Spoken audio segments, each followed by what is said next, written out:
Hi mga kadudis, kumusta na po ba kayo? Mag-iingat po kayo lagi sa pagpasok sa trabaho o saan man kayo pupunta. Mga kadudis, yan yung ulam natin ngayon ha. Ginisa sa sardinas na may malunggay.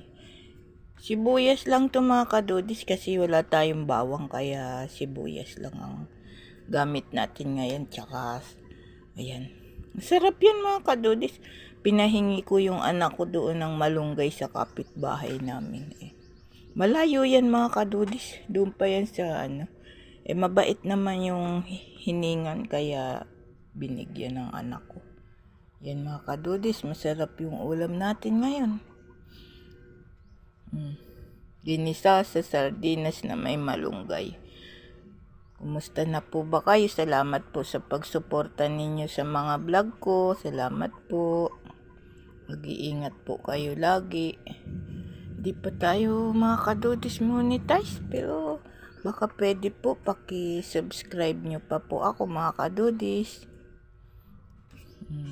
Salamat po sa panonood sa mga video ko. Sarap. Kahapon mga kadudis, nakita nyo naman ang ulam natin. Bigay din po yun ng amo nung asawa ko.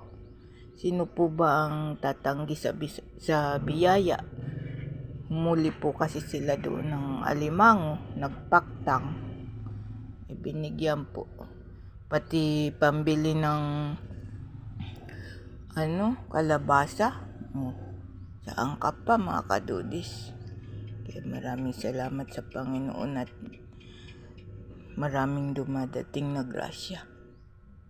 Kahit po medyo mahirap dahil nahihirapan po tayo ngayon mga kadudis.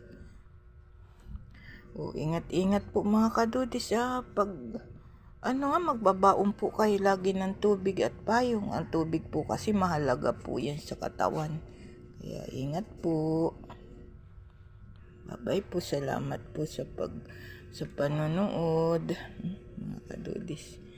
Tapos malunggay, sarap niyan mga kadudis.